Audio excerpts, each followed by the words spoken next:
Welcome to the Ride Boundless podcast, guys. I'm happy you made it. You're coming all the way out from Long Beach, Adam? Oh, no, No, you're Culver City. Culver City, yes. And you're coming from Long Beach. Long Beach. Long Beach, LBC. Have you lived there your whole life? So actually, I'm from a smaller town near Long Beach, but nobody knows where it is, so I always just defer. Oh no, not yet. Oh, you're not yet. What's the smaller town called? Norwalk. Norwalk. Yeah, but That's pretty nobody. known. People that are transplants, they've never heard of Norwalk, and that's majority of the people I come across in the west side of LA. Cheers. Thank you for having us. Cheers. Cheers. Cheers. Cheers. Salud. The thing with that is, I notice a lot of people from LA are not from LA. And you see that especially on holidays. You know, I remember back in the days you would go out like on Sunset Boulevard or you go to like the clubs and they're empty during the holidays because everybody went home to see their family. So there's a lot of towns that people don't know in LA or Long Beach or in California in general. Right. You know, right. so I think that's a big thing. And you came from Culver City. Are you originally from California? Yes, so born and raised in Los Feliz. Recently, this past year, moved to Culver City with my girlfriend. We wanted to find a place that's sort of in the middle for her and I because her family's in Torrance, mine's in Silver Lake. But it ended up working out because we moved right when BMC sort of started, so it worked out. BMC? What's BMC? Franco, you want to take the floor? Yeah. So BMC stands for Beachside Moto Club, and we're a group of people that put on monthly group rides on Saturdays, ranging from different cities along the Los Angeles coast, hence the word Beachside Moto Club. And Adam and I put it together.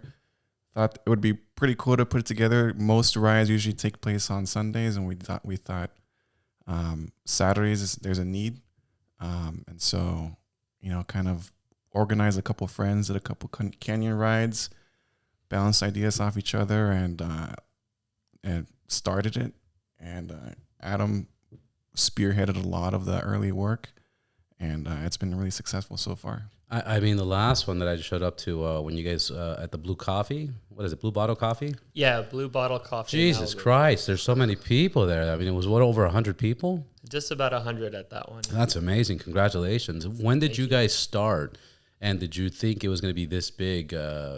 When did you guys start? Did you think it was going to be this big in this short time? Or So we started December of 2021. Franco and I only met a few months prior to that at a Venice Vintage Motorcycle Club group ride.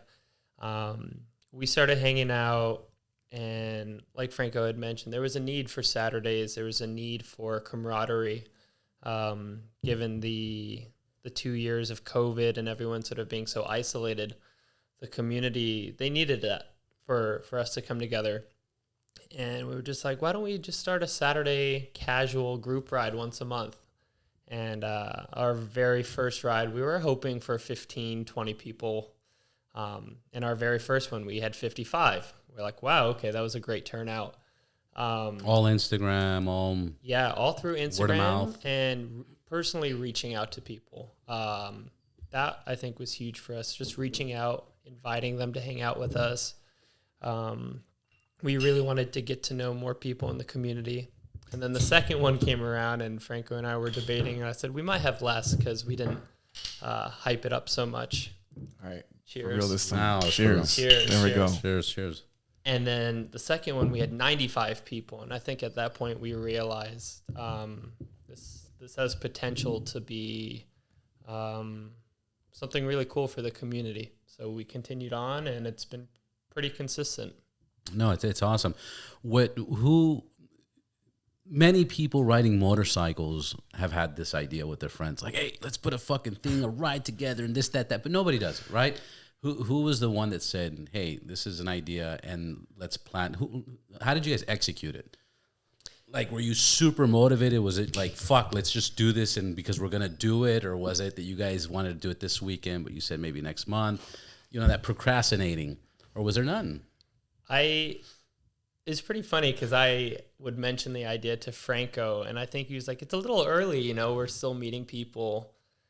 And I said, why don't we just go for it? And Franco bought in, and there was a ton of preparation for it.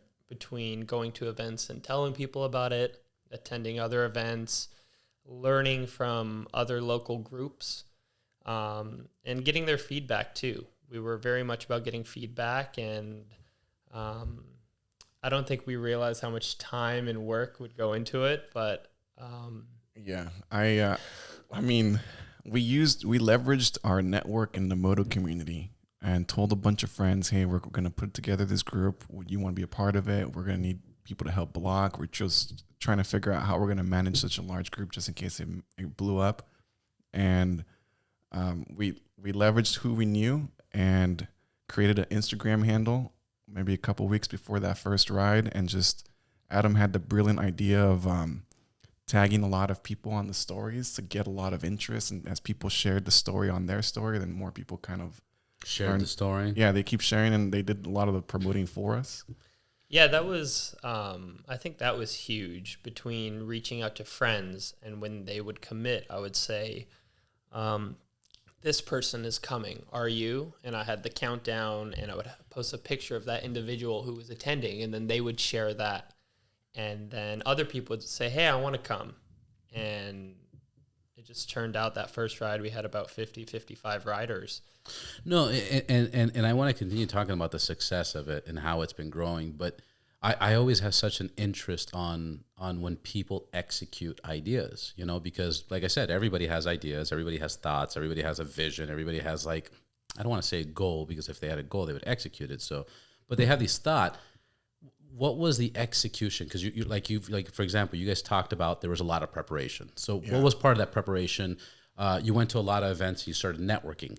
But what was the plan before you started going to the events and networking? What was that preparation? Who pushed who? Because, you know, it's all about that motivation. You know, if anybody can catch anything from here, it'd be like, fuck, they did it. I want to execute something like this. You know, like, right. I'll give you an example. This podcast, I was going to do this podcast in 2013. But I didn't. Wow. I had a partner, he did the editing, he did this, we bumped heads, and, you know, I let it go. You know, so I let it go for so many years. Imagine 2013, right? And then 2-3 years ago, I was just in the garage, and one of my friends was like, dude, you have so much equipment, you should do the podcast. And I was like, yeah, I was going to do a podcast. He's like, let's just do it now. I was like, yeah. He told us, let's just do it now. And now I'm almost at 100 episodes, and, you know, it was that bit of that motivation. What was your guys' process when you had this idea? How long did it take those steps to get where you guys had your first ride? Did it take 2 months, 3 months? Was it something you guys were doing every weekend? Were you knocking on fucking doors? You know, like, you were obviously tagging people. What was that process? Because now people show up and they go, oh, look at this. This is magic. You know, you got 100 people here. That's not magic. Yeah, it's not. It's definitely developed a ton. I was sort of like the energetic one, and Franco was like, we got to really think through this and be practical and logical. Yeah. You know, I think what was a huge help was we got a lot of mentorship from a local club, Venice Vintage Motorcycle Club. Shout out to them. Hold on. Major shout out. You know, I was almost talking to Dane every day, just getting feedback, input from someone who's been successful for 13 years.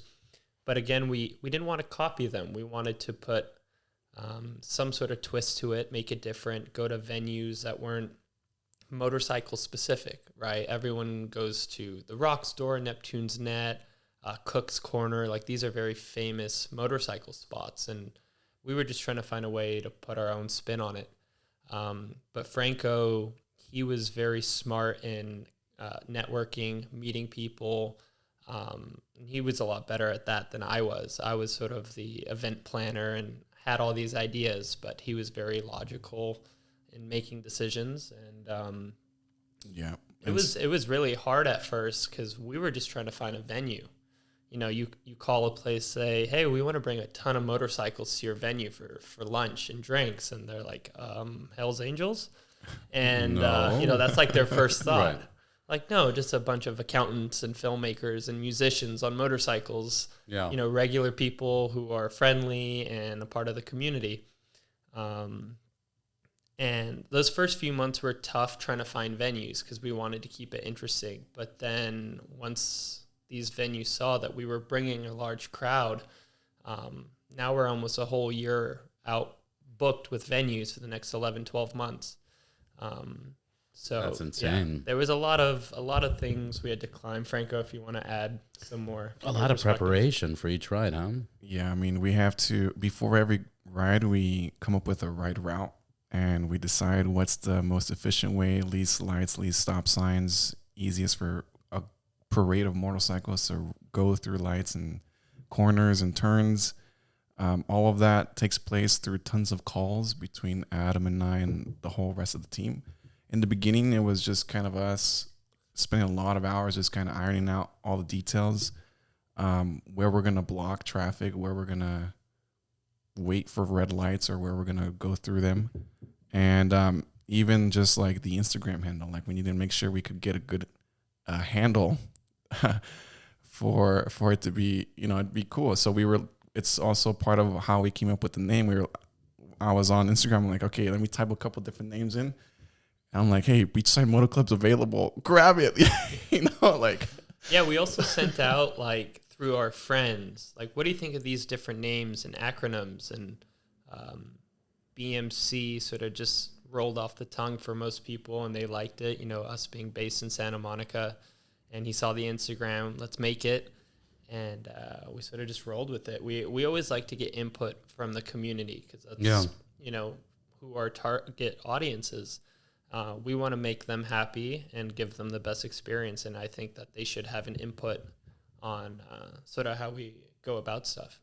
Isn't it amazing how we rely on Instagram, your username or the idea name to be available? You're like, fuck, it's like a domain. You get that domain.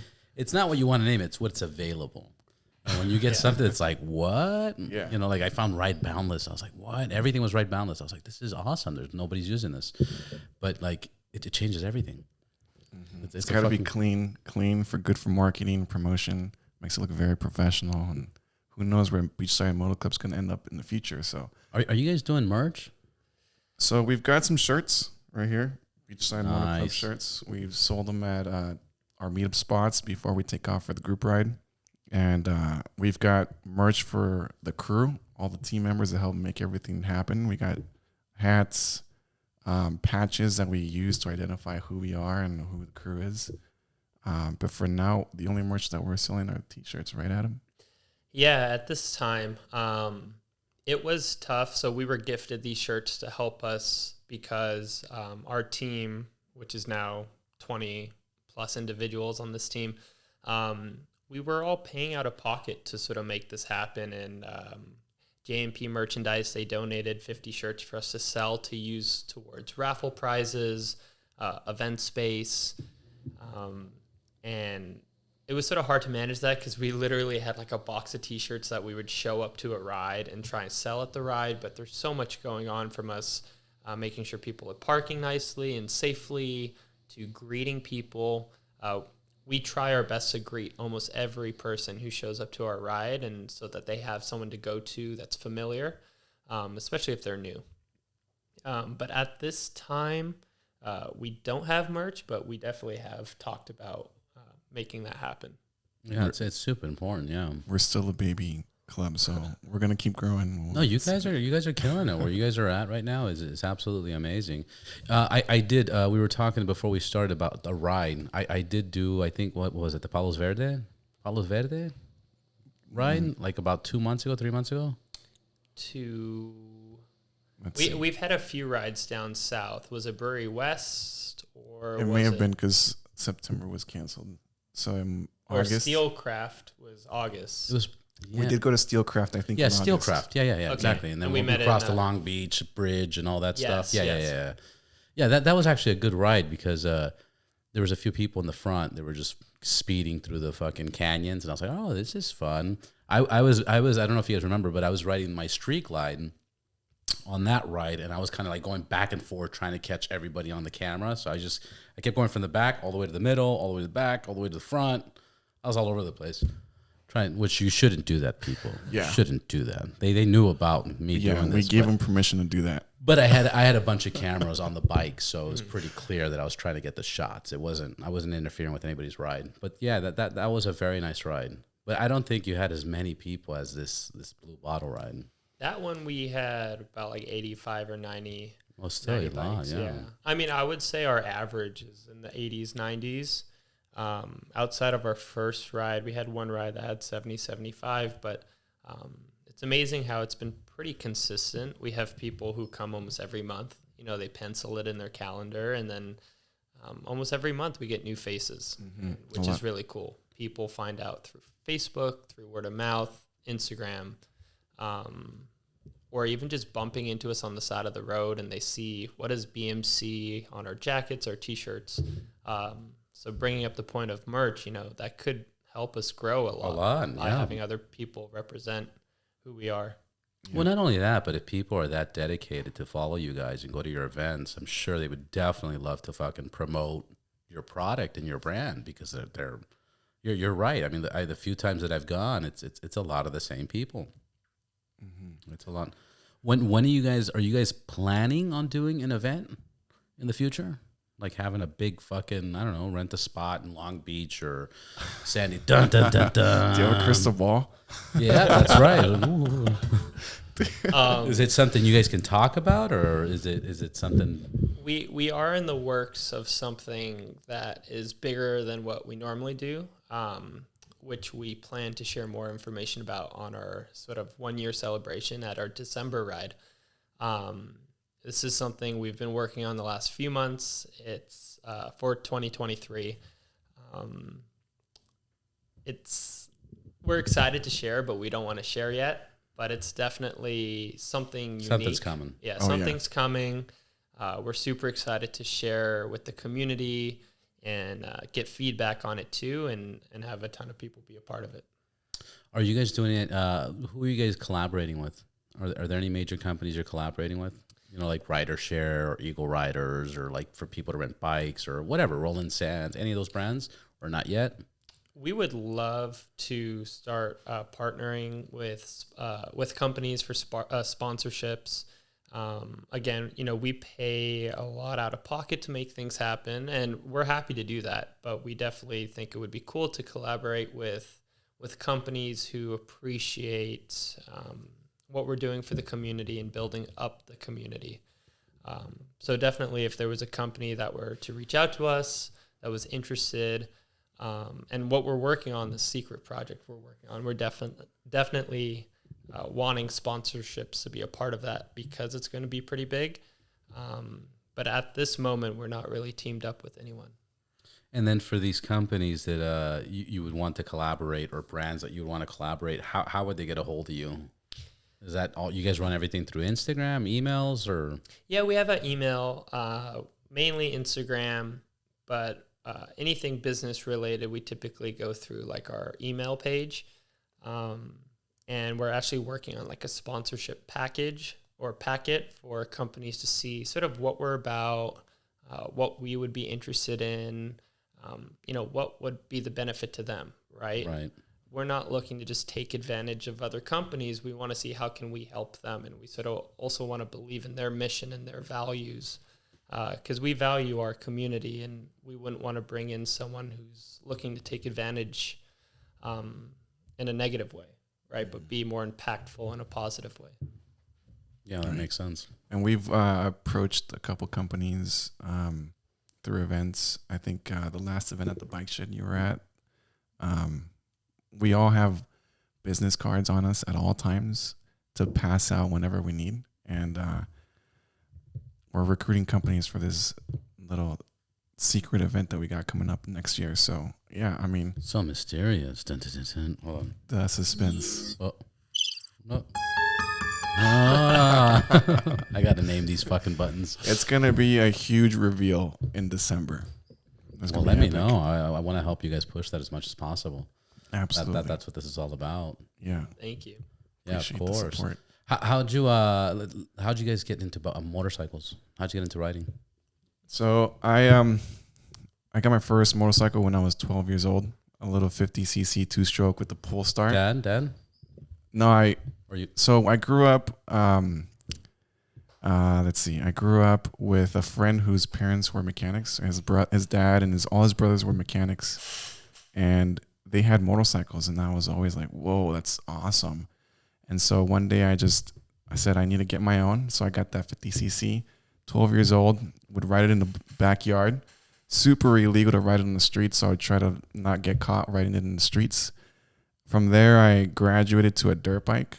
I met another friend who would go camping to the desert, and his dad raced dirt bikes when he was younger. And this friend had all these like Honda, like a fleet of dirt bikes. I'm like, whoa, I need to get one of those. So when I was like 16, I got a dirt bike, would ride it in the trails, did a lot of desert camping and trail riding.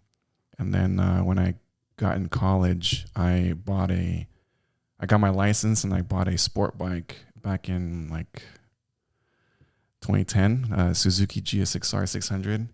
And I just thought that was the coolest thing ever. I mean, I took care of it like nothing else. And that was about 12, 13 years ago almost. And so from there, I got a dirt bike when I graduated college, a better one. And now I have like 4 motorcycles, and I just love riding, and it's taking over my life, and I absolutely love it. I love it. That's fucking awesome. Have you taken any safety courses or anything to perfect your riding? Yeah, I've done a lot to make myself as skilled as possible to keep me safe on the road. So that's awesome. I've done the Hawthorne Police Department Right to Live training course, where motor cops teach you the skills that they deploy like on the road to keep themselves safe from traffic. And when they chase people down, they actually offer a course, and I've taken it twice. It teaches me how to do tight turns, emergency braking, hazard avoidance on the highways. And I'm going to try to take it again, because every time we take it, you take something new. Of course. So doing police training is one way I've made myself a little bit more skilled. Another way is riding on a racetrack over Willow Springs.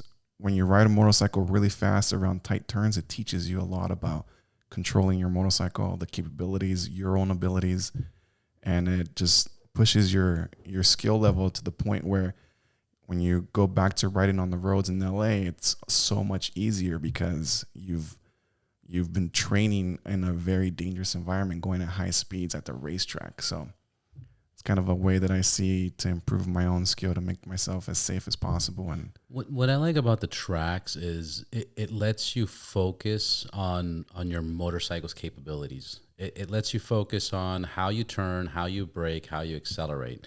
You don't get enough of that when you're in the city riding, because you're always watching out for cars, and you're looking at people's wheels and tires. Are they turning into your lane? You're looking inside their car. They're on their phone. You're looking at their mirrors. Can they see you, or is their mirror looking at the fucking sky or the ground? You're so focused on so many things. And on Willow Springs, it's important to be familiar with your motorcycle, because what I tell people on riding is ride aggressive. You have to ride aggressive on a motorcycle, but don't go over your motorcycle's limits. And if you never test your motorcycle's limits, that's where people speed, and then they can't stop on time, or they can't, move out of the way on time. People are, crashing or taking turns too hard and going into the dirt. And the other thing people don't understand in Willow Springs or any other track, Chuckwalla, whatever, when you go into the dirt, when you take a turn too hard and you go into the dirt, you got to consider that was a crash. Even though you didn't crash and maybe you landed standing up, in the real world, that would have been, you went off a cliff. That was an accident. Yeah. You went into, so it helps you show the limits of your bikes. And that's what I love about that. I would have been dead twice already if I practiced that on the road, because I went off on the dirt at the track already twice. And that one of them was like this past weekend. Really? So, and what's fucking crazy is the people that have been riding the longest take courses. And when people start, they don't want to take a course. What about you, Adam? When did you get into bikes? Well, funny, I started dirt biking as a kid when I was 5, thanks to my dad, and I hated it. Really? I did. What? Right? What did you hate about it? Well, funny enough, I was always by myself. My dad was very particular that I learn on this dirt path that I just go in a circle. And, at 5 years old, you're like, I just want to twist the throttle and go. And he was like right off the bat trying to teach me the gears. Technique. Yeah. So every time I went, it was like, go do 50 laps practicing the gears. And at that age, I was like, it wasn't fun for me. Then when I got older, I've always appreciated old things, old cars, old bikes. We say vintage. Vintage. Sorry. Vintage.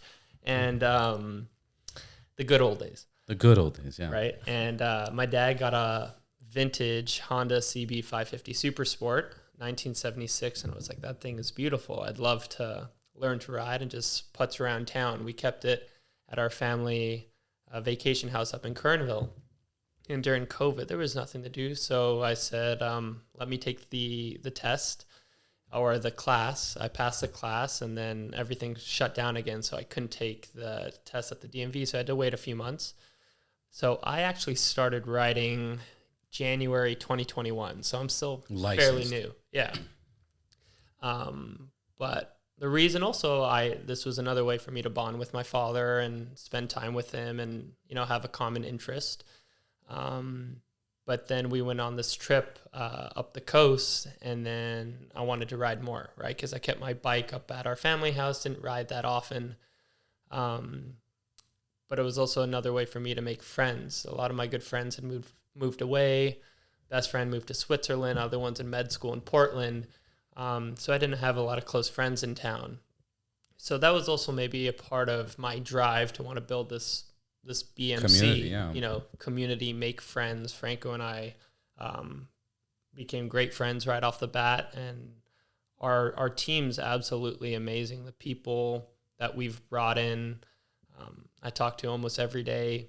We'll do stuff that isn't motorcycle related. That's what brought us together, but it's really special to see people sort of buy into this community and want to give back and build these friendships that are more than just riding.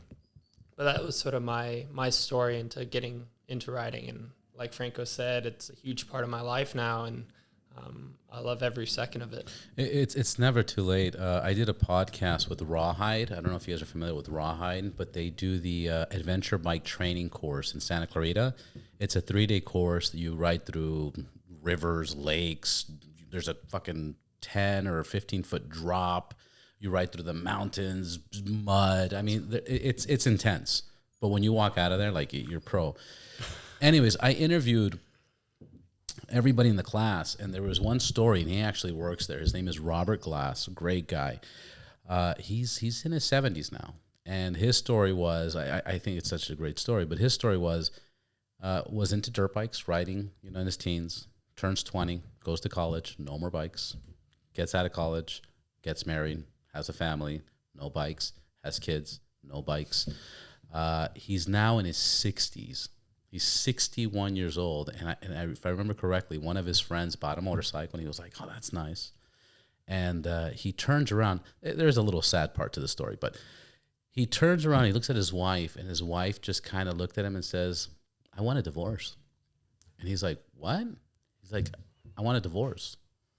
Next day, he goes, picks up a bike, never came home. And for 10 years, he's ridden to Alaska, South America. He's ridden all around the world and has been working with Rawhide for several years now. And it's his passion. And this guy's 71 years old. He's an instructor, and he's badass, and he's ridden all over the world. So there's what never... a story. It's a crazy story. No, that episode had wild stories. Like... I forgot the name of it, but it was Why We Ride with Rawhide. But it was basically, I interviewed 20 individuals. 20 individuals for 5 minutes each, and found out why they ride. So it's never too late. Mm-hmm. There's nothing like it. Riding a motorcycle, it's freeing. It's so much more entertaining than being in the car. I'll ride 2 hours happily. I'm not going to want to drive 2 hours. Like, driving the car for 2 hours, you're going somewhere camping or something in the car. It's just not as involved. It's boring. But you say, I'm going to go moto camping, and it's a 2-hour ride. Let's do it. I don't think twice. It's just so much more entertaining. It's definitely taking the fun away from my car. I mean, I got a BMW convertible a few years back, and I drove everywhere with the top down. Like, if it's 45 degrees out, I had the top down. And then I get into motorcycles, and I rarely want to drive. I barely put the top down.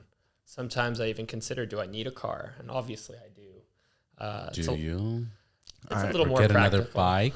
Right. So tell me what you guys think about this statement I'm going to make. This is just something I've noticed. This is the first time I've been riding for over 20 years. Okay. This is the first time I have seen, or I feel that driving a car in LA is more dangerous than riding a motorcycle. And this is why. People are acting like fools right now. People are speeding. People are fighting. People are screaming, fuck you. People are aggressive. They're getting crazy. When you're in traffic and there's a car behind you or next to you giving you shit, you have no way to get out of that. You're stuck. That guy's on your ass or in front of you braking or, whatever. On a bike, if there's an asshole for one quick second, you can just be like, fuck you. And you can escape so much easier. Oh God, yes. And again, this is the first time I've said this statement, but I strongly believe it's crazy with random stabbings, random pedestrians getting hit, random this, random that. I strongly believe it is fucking safer on a bike than a fucking car. To be honest, I feel pretty safe on a bike. I do. You can get out of anything. You can run away from the cops if you need to. Yeah, I mean, cut the line at the red light. Yeah, I mean, I think being in the car also enrages you because you're wasting your life being in traffic. There's no traffic with a motorcycle. So, I mean, there's a lot of factors that make you more. You can hit road rage too, personally, but on a bike. In a car, so Yeah. Oh yeah, you bike, could be the aggressor too, yeah. for whatever reason. I see. So therefore, it's more dangerous. But as long as there's a lot of space between the carpool and the fast lane, I think it's a lot safer to ride a motorcycle because you can take that. And that's usually what I take on my commute to work is between the carpool and the fast lane. But I mean. But there's little things that you start advancing. Like, for example, this is a little tip. I don't know. It's a fucking tip for me because it's going to save your life. I don't know if it's legal or not legal. But when I'm splitting lanes, when there's a fucking truck on the number 2 and there's a car that's kind of close to the truck, I don't try to squeeze in. I just go on the left side. I just go like, oh, okay, you're trying to block me off? Well, no problem.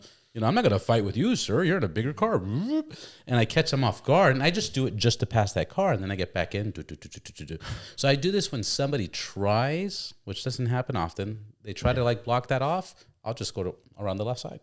Mm-hmm. Or when there's a fucking big truck and there's not enough room. And then obviously this guy's not paying attention, So yeah, on my way here, I mean, I probably shouldn't say this, but I mean, I break a lot of rules on the road. I rode on the shoulder a little bit. It's safe to protect yourself. It's so much safer to ride like a little bit on the shoulder if you got all these, you're in the slow lane and the lane number 2. Just to keep myself out of harm's way. Shoulder riding isn't too dangerous. You just got to make sure you don't hit anything that will puncture your tire. Yeah, there is that. Well, I think the issue too is with cars now, we're so reliant on the technology, right? So, for example, someone hit my car. I didn't have a car for 3 months, and I don't have a backup camera. So when I had to rent a car, I had a backup camera. And the second I got my car back, it was like I had no clue how to back into a spot. Right, so now with cars, people are so reliant on the technology instead of being in control, where on a motorcycle, you have to be in control. And I think on the road, you almost have to trust your own judgment versus a machine's judgment, right? You read these articles now with Tesla and their auto driving accidents with motorcycles. What do you think of that? I think it's irresponsible. It can be irresponsible, right? Yeah. Because even though you're supposed to have a hand on the wheel, people maybe take advantage and they're not watching themselves, right? So I think. So are you for or against self-driving cars? It's hard to say. No, just right off the bat, you're right now. No. Maybe, with technology improving. Right? No, as in it shouldn't be done, but yes, within the field. Okay. Correct. So, for example, a car, if they're in a situation where you have a person walking their dog or a little kid on one side, and the car has to make a decision on which direction to go, and it's going to hit. It doesn't have that thought process of, I might lean and hit the dog versus this child, right? Which is messed up to say either way, but with a person, they can react themselves and make that decision. See, but I'm going to challenge that. I don't think a self-driving car would get itself in that situation. I think a person that's texting and writing or texting and driving and not paying attention could get himself in that situation. That's fair too. You know, I've ridden so much. Right now I have 3 motorcycles. 2 of them I bought with 0 mileage, whatever, 1 or 2 miles. On the GS, I have almost 30,000, and on the Harley, I have a little over 10,000. It's all traffic. It's all traffic riding. I haven't taken a trip anywhere. Maybe this little coast bullshit here and there. Not bullshit, but like this little coast, like little, whatever, 10, 15, 20 miles. The rest of it's traffic. It's just back and forth. I've seen so many shitty drivers and people not paying attention that I can't wait for fucking self-driving cars. They're not going to go over the speed limit. The mirrors are going to be corrected. We're talking about infrared. We're talking about sonar. We're talking about cameras. Like, I trust my iPhone's memory taking pictures than my own memory of picturing something. You know what I mean? And I think the problem is it needs to all happen at the same time. In the meantime, that's kind of like 10% self-driving cars and 90%, I think that's the problem. And obviously in the future, it's going to get better and better and better. But I'm telling you, with what I've seen, like I said, people's mirrors are all fucking whacked out. They're not even looking at the rearview mirrors. It's completely absurd. I believe it's going to be pretty good. What do you think about people's skill level dropping as they have to participate less? So like Adam was saying earlier, right? You have a lot of tech in the cars. You lose a skill level. You can't really parallel park anymore. You can't back up in the driveway anymore because the car's doing it for you.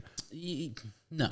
I think I think I see what you're saying, but I don't think that's justification for people's riding. Those are little assists, like stay in your lane, helping you park. But the actual driving part, I mean, we got a lot of old cars, and I think people are just distracted. People are on their phones. People are on their social media. People are responding to texts. People are eating. People are fucking, they have their hands off the wheels, doing their hair, doing their makeup. People are trying to fucking work on their laptop, like send a fucking email. It's fucking, here's the thing. I've ridden, there's been times where I'll ride a motorcycle for like 2 months, 3 months, and no car, right? And then I get in the car, and I'm like, this is so comfortable. I can fucking watch TV. I can I could do so much. You can do so much in the car, like fall asleep behind the wheel if you're tired. Yeah. You can't do that on a motorcycle. No, that's what I like about it. Exactly. No, I've said it many times before. A motorcycle, what I like about a motorcycle is there are moments that every time I walk up to my bike, I go, what the fuck am I doing? This is dangerous. This is scary. What the fuck? This is like, why am I doing this? But there's something about that when I throw my leg over and I start the bike up, I don't care if I'm cold. I don't care if I'm tired. I don't care if I'm sleepy. I don't care what's going on. The moment that engine starts, it's like, vroom. I could see fucking, it becomes a matrix, fucking, that bitch is doing her makeup. She's fucking eating food. Oh my God, you're so much more aware, right? There's so everything much aware. Moving. You're just scanning. Makes you a better car driver. It makes you a better car driver, yeah. And that's the other thing. The more people that ride, the people that know that people that ride are more cautious for people on bikes. Mm-hmm. Does that make sense? Yeah. I mean, That's you're always looking. Made me a more cautious driver. Mm-hmm. If you try to get into the carpool lane illegally, you look twice for motorcycles. Yeah. If you're driving a car. Yeah. Because we know what that life is like. And even bicycles too. I mean, I don't ride a bike on the street. I think that's even more dangerous than way us more because dangerous. they have no gear and they'll run a stop sign without even looking sometimes, because they have that momentum. Right. Yeah. I mean, bicycle riders don't know that stuff. But I get what you're saying, that you would trust a machine on the road to be more aware and present versus a person who's had a long day, maybe going through something, has stuff going on, work, and their focus isn't on the road when it should be. So, well, not only that, but like they'll get distracted for a few minutes on their phone, and then they'll look up and they're late. And then they start speeding, and then there's this, and then they turn, and then they get aggressive, and then there's a 5-year-old kid on a bicycle, and there's a guy on a motorcycle, and he has to choose because he fucking was speeding last minute, and okay, what do you think of this statement? This is my opinion. And I've said this many times. 95% of motorcycle accidents is rider error. I don't know. That's tough. I mean, at least from what I've seen and heard from friends, colleagues in the last year, a lot of it is because, a car was involved, right? So, like, it could be an error on the motorcyclist because it didn't handle the situation right, but it was also a situation that most people maybe wouldn't handle right. Like, there's no right or wrong way to handle the situation. Sometimes you get lucky and, you save your butt from something really bad, but then sometimes you're unlucky. So, I mean, to say 95% it's on the motorcyclist, I feel like that's a high. Pretty high. What do you think? Unfortunately, a lot of the accidents that come to mind in recent times have been newer riders that didn't grow up riding motorcycles and thought it would be cool to have one, and then they do reckless things and get in trouble. 95 is pretty high, but I do feel like it could be a lot of rider error. Just not knowing how to manage the road, read the road, how to maneuver your motorcycle in tricky situations. Maybe 50-50, right? Because you get those people who are irresponsible. I'll tell you something. I started with 70%. I used to work for Harley Davidson 10 plus years ago. So I sold a lot of motorcycles and I dealt with a lot of clients and I heard a lot of accidents. I used to think it was 70%. Over the years, it became 80, 85, 90, 95. I think when I started this podcast, I was at 80%. Right now, I'm saying 95% is right error. We can analyze any accident. I mean, the two most common accidents is the T-bone on the main streets. And usually, this is the case. A guy's like on his bike and he's like, "Hey, bro, what, fucked up in crutches. What happened? Oh, man, I was going down the street and this car turns in front of me and I fucking T-boned them, that piece of shit. Oh, fuck that car. Was it a Prius? Maybe it was. Fuck Priuses." Right? But we service the police bikes. And, hey, what happened to so-and-so? Well, he was going 65 miles an hour on Van Nuys Boulevard. That's fair. And the car that was made the left did not think this motorcycle. The mics are super low. I'm trying to stand up. You had some short people on the no, show these are my portable mics. So okay. I'll go. Well, let me go to the accident thing. Yeah. So the more accidents that I kept hearing about, I was like, all right. So that was a big popular one. Another one is people taking turns too hard and they don't give themselves enough road and they fucking crash on the side or off the side of the road or go into the other lane or whatever the case is. Let's analyze it. Tell me 2 accidents you know of that let's just analyze it. Let's not say whose fault it is. Franco and I will be the judge. Name 2 accidents. Don't say names. Do you have any in mind? Off the top of... That you believe wasn't their fault. I have one if Adam wants me to go you first. ahead. So I heard about this story 2 weeks ago. My buddy was riding in the carpool lane and this lady merged into the carpool lane through the solid lines and sandwiched him between the car and the wall. So maybe we can analyze that as my buddy being in the blind spot, right or error.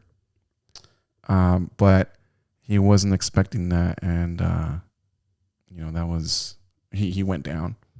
Bike went down, and he had to get it repaired. Adam, what do you think of this? Well, I mean, the car broke The closer you are to the mic. Or Sorry. Can you stand up your mic? Should have had you do this a little. Is that better? Yeah. Sorry. I I mean, the car broke the law. 100%. Right? So, like, Mm-hmm. when you say error, a lot of the time it's because one party is breaking the law, right? You said earlier the bike was going 65 miles an hour on a street where it's 35. Well, they're breaking the law, right? And Right, we have error. these laws Right. For safety reasons. But in that situation, like you're in the carpool lane and someone goes over the double yellow lines and hits you. I mean, as a rider, what can you do, right? How is that on you? Well, I'm hearing this situation and I'm thinking something's off because number one, the lane is 10 foot wide. Okay. Number two, there's another 4 or 5 feet, next to it before you get crushed or anything. Sometimes it's 2 feet, sometimes it's 4 to 5 feet. So we're talking about 15 feet. Wait, hold on. Wait. That last 4 feet, you're saying between the carpool and the wall?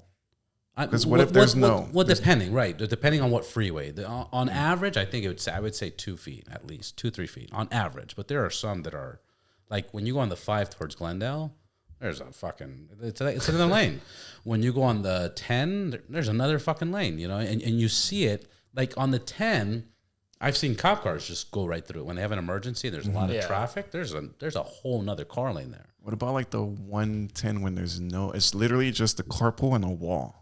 Okay. There's some older freeways where you're at a 10-foot lane and you're seeing a car come in at you. The only way I visualize that is if this car was aiming for me and fucking was like and turn.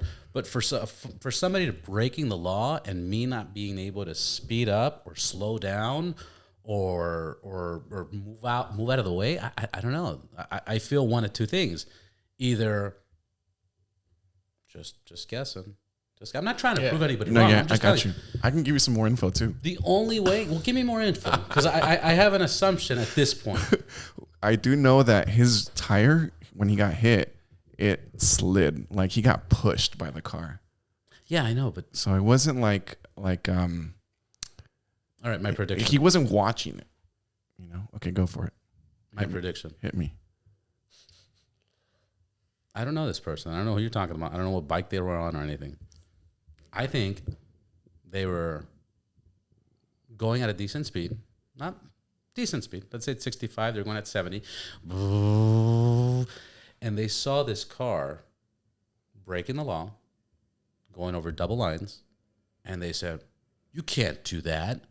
Let me get next. And kind of like, hey, back up. People try to enforce things like, try to be safety, and either one or two things. They were at the blind spot, and instead of focusing on getting out of the situation, it was more of a, hey, you need to you can't do that. Mm-hmm. I'm not going to move.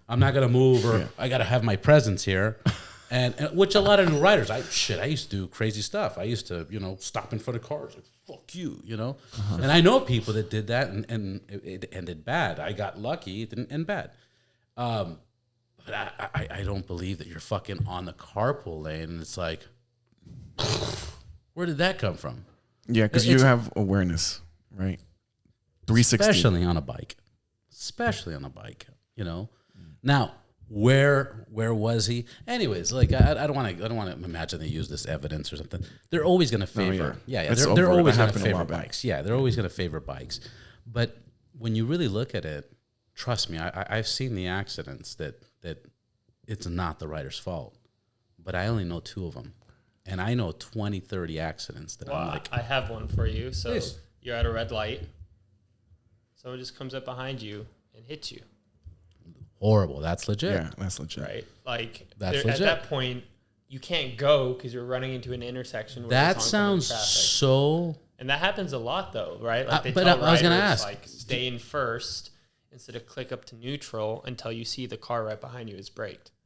So you can move forward if you need to.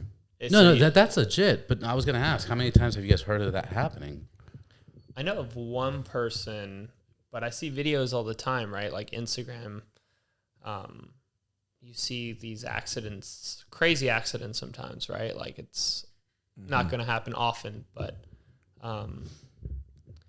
the more I think about it too, you might be right that it is rider error, especially if you're riding with other people, right? You're trying to keep up and you go a speed that you're not used to. Not comfortable with. Or people are reckless. They'll buy a bike that they're not ready to ride yet. Or the other one, like I'll sometimes be at a high speed and somebody's keeping up with me, and I'm like, dude, I have a brand new bike with fucking traction control and ABS. What the fuck are you doing? You have no ABS. You have single disc in the front and in the back. What the fuck are you doing? You know, the Harley guys, right? And it's like, dude, if we had an emergency stop or something happened, it's not about the speed or anything. It's just that if something happens, here's my point, and this is why I want to have this conversation. Riding a bike, I used to be a lifeguard. My first job when I was a teenager was lifeguarding. My job wasn't to save people's lives. It was prevention, prevention, prevention. If it got to that point, then I had to save a life. But I had to prevent it. You know, hey, can you swim across the pool? When I did beach, hey, can you swim to the buoys? Hey, can you follow instructions? Hey, are you old enough? Hey, do you have floating device? It's prevention. So when you get into a prevention mentality, you know, then it's oh shit, did I give myself enough space? Was I paying attention? Was I aware? Was I speeding? Was I not speeding? Was I trying to be a badass? Was I not trying to be a badass? I think the statement is saying, you know, just an example, saying 50-50 or, you know, it's never the motorcycle's fault. I think that thing is false confidence to new riders, you know, and old school riders start, oh shit, I got to be alert. I got to watch out. I got to be careful, you know, and that's kind of what I want people to know. Take these fucking safety courses as many times. And once you start doing them, you get hooked on them because you start learning more things and new things and better things. You're like, oh shit, this is great, you know, but okay, so when we started this conversation, you said 50-50. Now, what do you say? You want another beer? Uno más? Uno más, por favor. I'm still sipping on mine. I did write here. You did not say that on the podcast. I'm just kidding. I mean, 50-50, I mean, it could always be debatable. Thank you, sir. Of course. I think it would be easier to give numbers if you break it down on situations, right? Yeah, I'm talking about just in general. I mean, I'm sure there's case studies on the whole fucking thing. I just haven't heard enough. Salud. I just haven't heard enough. You know that's where I'm like, And it could be. I think time of day also has prevention an impact. Right? Like prevention, like you said, but there's so many different factors, right? To say 95% generally could be tough, right? Like if you're riding during peak traffic hour versus 7 a.m. on a certain road where there's no cars out, like it could only be you, right? The rider. But in a traffic situation where there's cars. I think where there's cars, you have to have prevention. So for example, sometimes the reason I don't like doing groups is because sometimes the reason I don't like riding with groups is because sometimes people are splitting lanes and some people get stuck between the two cars. Instead of like just going through, they're kind of hanging out there. They're just like, it's like, dude, you stay behind a car where you leave room for yourself if you have to stop. And when you go cut a car off, you cut the car off. Like it should take you 2 seconds, like boom, boom, and then get in front of him so he sees you. And then the next one, you know, some people stay in between that. That's rider error. If I don't know, look, this is a weird statement. So not splitting lanes is a rider error, is what you're saying. Not splitting lanes correctly is rider error. Okay. Floating between two cars is pretty irresponsible and ridiculous. Like the tail of one car and the front of another, not floating between between the lanes. Look, if they're straight like this, staying in between. Oh yeah, like next to the mirrors of the cars. Yes, no. Yeah, no. You're doing that. Don't be on a motorcycle. Yeah, no. But you see that. If one car's a little ahead and the front fender is against this guy's back fender, well, that gap, if you want to be here, you have all this room. And if you want to be here, you have all this room. But when you pass this gap, pass that as fast as you can. Oh, yeah. Pass that as fast, like, vroom, and then get in front of the other car and make yourself seen. Oh, yeah. You know, we all know the statement. We're invisible to people, you know? So make yourself seen. Yeah, I mean... Well, with BMC, you know, bringing it back to that, we we preach safety and the importance of being safe, right? Like off the bat, we have a debrief with 80 to 100 people. And you guys need one of those fucking horns, like the. We probably should, huh? But we project. Yeah. Everybody is listening. We huddle. People will circle around, debrief, and speak as loud as possible. And we usually say, "Hey, can you hear me in the back?" People are like, "Yeah," but yeah, we have rules, right? And if you can't follow those, you can't ride with us, right? Like you're riding with 80 to 100 other people. There's other lives at stake. You can't be splitting lanes. You can't be going fast. You have to follow our rules so everyone's safe and enjoys the parade ride, right? Like if you're looking to ride fast, you don't show up to a group with 100 bikes. Right. We get people of all skill levels, people who just started riding within that month to people who've been riding for decades. I have an idea. You guys should talk to a safety course. Say, hey, I can bring X amount of people. Give us a discount. We'll work a trade to do a safety course. Well, we're bringing more people to the track. That's part of the safety to build the skill level of our crew. Like at least our crew. Our crew is crucial to make sure that these group rides are safe. So we're trying to, this past track day, we brought 2 new faces. So we're slowly growing that. That's awesome. But back to what Adam was saying, we do tell people in the debrief, super comfortable pace. We're not racing. We're not doing wheelies. We're not lane splitting. If you want to go fast, we'll meet you at the destination. We tell them where it's at. It shouldn't be a problem. But for the most part, the diversity and skill level means we go pretty slow. Our leaders always know to stay a little bit like above the speed limit. And the safety course idea isn't too bad. But I think we got to control and train our crew first. That might be. Let's talk about your crew. You guys got almost 20 people, you said, right? Just about. We started out with 5. So along with Franco and I, we had Zeke, Nick, Natasha. We were all friends at the start. By our second ride, when it was 5 of us and 95 people showed up, we're like, okay, we we could use the help. And slowly but surely, people who were coming around a lot, getting to know us, were totally bought into the vision and the community. We would reach out to them or they would express interest. And every month, it's like we're constantly growing. So we're trying to figure out ways to streamline things, make things better.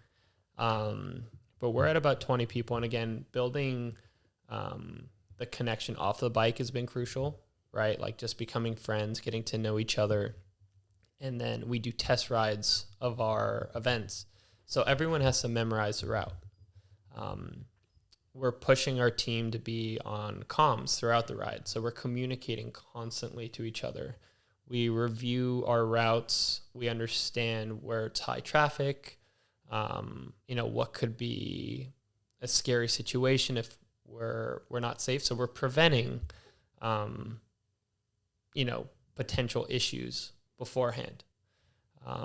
But again, just building up our riders, because when building a team, right, you can't get a superstar and get 10 superstars and make a good team. You got to find people who fit different roles, right? So we have new riders like myself. I'm a new rider, right? I've only been riding 2 years, but I fit the role of event planning and logistics and stuff.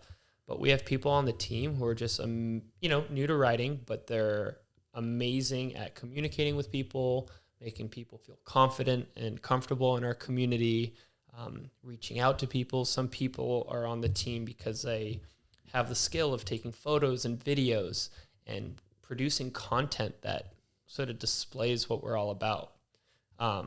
So we're building this team, and then we're building each other's skill on and off the bike. So once we can continue to better that, then we can continue to better the community in that sense, like you said, promote track days, promote safety courses. And we do on our Instagram. We try to promote. That's awesome. No, I see it. Yeah. And that's why I was, adding and making sure people know about it. This is to get, the community, awake and looking forward to things and And to be safe. I To mean, be safe. it hurts my heart whenever I see like people I know whose friends have been in accidents or themselves, and it's like you hate to see that, Absolutely. right? And I think people who don't ride, they always tie accidents to motorcycles. Yeah. And because they don't ride, they don't see the enjoyment and how special it is.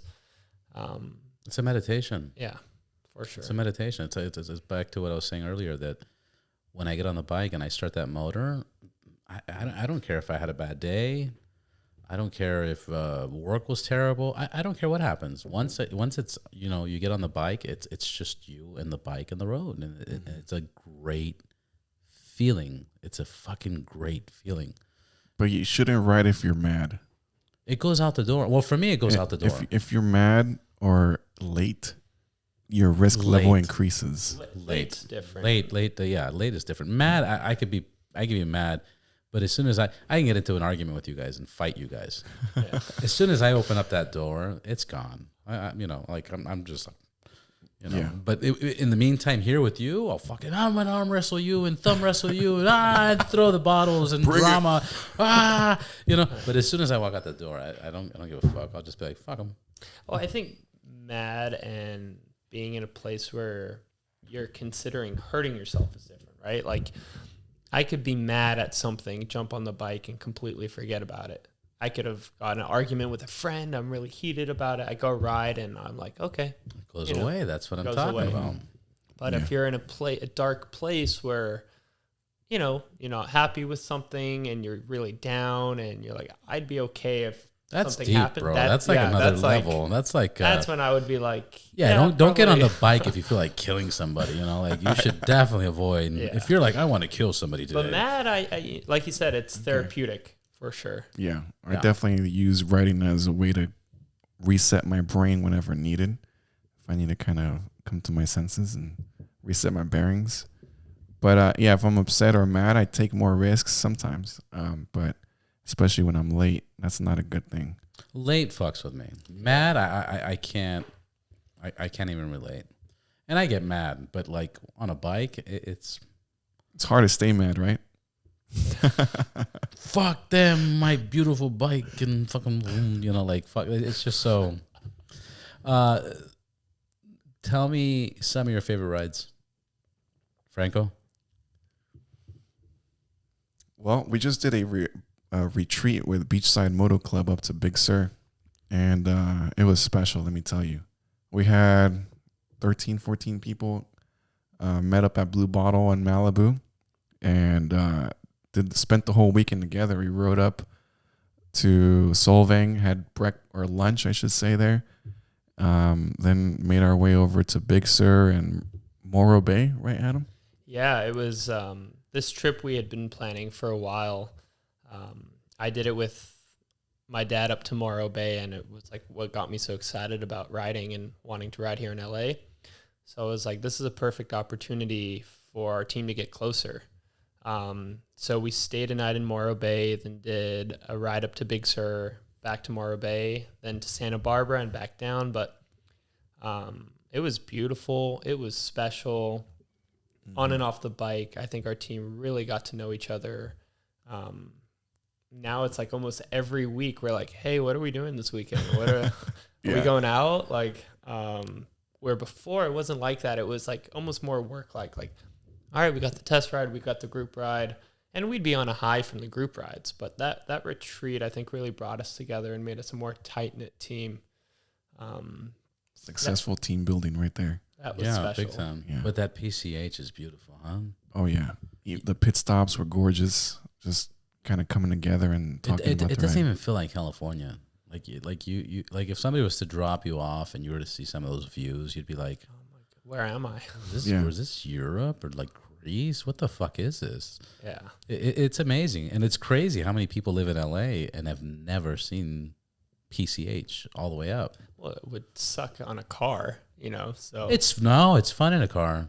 It's fun in a car. It's more fun on a bike. Of course, it's more fun in a bike. We're so lucky to be in California. Have all that within reach, like 30 minutes to an hour. You get to see different landscapes, different 12 geological months a year form. too. Yeah, like We're so lucky. Only 12 months out of the year. Really? It's too bad it's not more. Yeah. I'll read in like Facebook posts of people, and they're like, "Yeah, my riding season's 4 months." I know. What are you doing for the other 8 months? Seriously. That would go crazy. I was just talking to somebody from where was it? Like the East Coast somewhere. They're like, "Yeah, my bike is in storage right now." I'm like, Yeah. wow. I don't know that feeling. And there's some people that have storages where they have to heat the storage to keep a decent temperature to make sure the bike doesn't get fucking Spoiled. Yeah. We're spoiled here. Especially in But LA. we pay for it, man. We fucking pay for it. That's true. Another, back to favorite rides. I think our ride in July was really special. We collaborated with North Moto. They're primarily, Orange County, would you say? Orange County, yep. A smaller group, but tremendous people. And they would come to our events. And Martine and I, we were like, why don't we do something together? And that first ride, we broke 100. Like, we would come so close to 100 bikes, 97, 95, 93. And then that ride happens, and we're like at 150.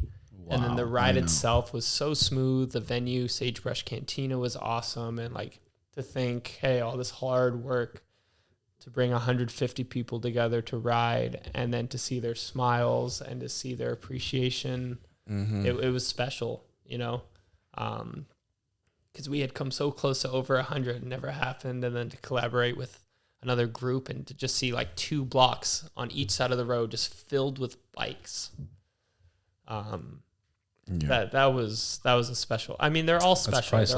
They're all unique. That's priceless. But I like both examples, because one example is like, what's a good ride that you really appreciated, and it's that Big Sur ride. And then the other one is, what's a good experience what's a good success story or feeling of what you guys created. And that's that. Mm-hmm. Both different experiences for sure. The one that Adam was mentioning with North Moto, that's why we do this. Bring people together. People will make friends at last. They meet at a beachside ride and they hang out outside of it. And they come back and say, it's because of Beachside that I have all these new friends. Yeah. We're all volunteers. We all have day jobs that are not about motorcycles, but we still put in time and effort to make these rides happen. And it is a lot of work. We do it once a month. But when you're done and you're at Sagebrush and you see what you did and you brought people together, I would do it 10 times over. It's so satisfying and it feels great. Yeah, the ride sort of I don't remember it sometimes, and I'm so thankful for Instagram because I go through all the tags. Like, the hour after the ride and I get home, it's a long hour because I'm reposting everyone's posts, but then I watch it all and it's like, wow, like, what a great day and what a great feeling it is to give back to the community. Before I got into coaching basketball for my career, that was my outlet. I did it for volunteer work. And then when that became work, I needed another outlet. So to have this outlet of giving back to the community, giving back to the people, giving them an experience that they look forward to, it's special to me. So that's why, like, all those hours that we put in, all these meetings we have, it's so worth it. So worth it. Well, congratulations, guys. What you guys are doing is fucking truly amazing. Anybody that's been to any of these events can clearly see it. It's very impressive. The consistency, the team you guys have built, you could tell how excited the team was to be part of it, and, make sure everybody was informed and made sure everybody was, didn't have any questions, and made sure that you're being heard. It's a beautiful thing to witness.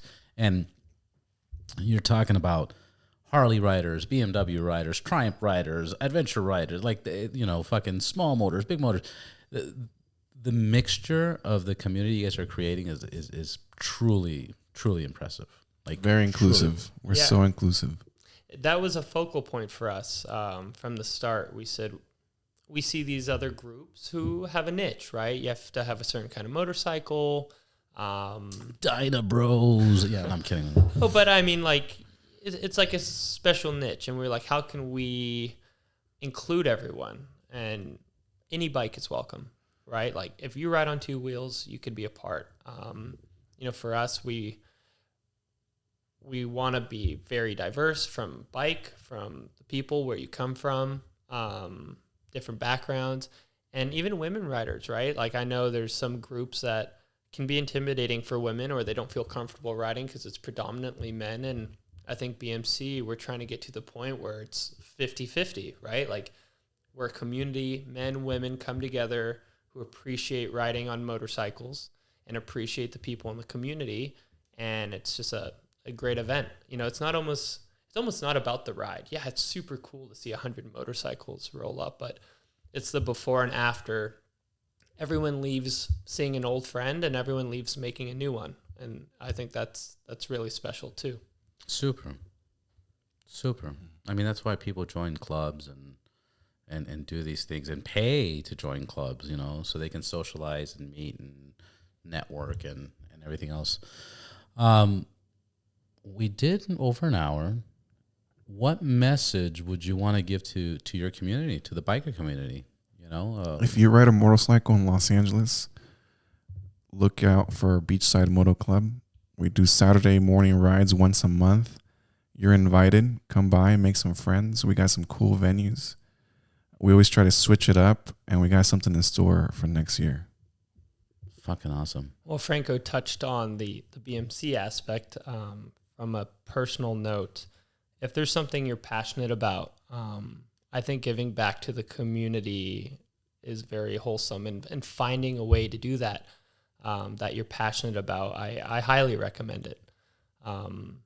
This doesn't feel like work to me because of seeing how much joy it brings to other people. So if there's any advice I could give to people, if you're passionate about something, go do it and give back to your community, give back to other people. And it'll make you feel so great. It's therapy, honestly. It's therapy. I agree with that. Well, gentlemen, thank you very much for making it to the podcast. Thank you for hosting us. You've been an amazing host. I appreciate the invite, brother. Anytime. I look forward on doing this again. This is, like I said, either going to be episode 88 or 89. So I want to get to 100 by the end of the year. Any special events that you want to release, make sure to hit me up. I'd love to have you guys again. And until next time. Robert, always a pleasure. Thank you, Adam. Anytime.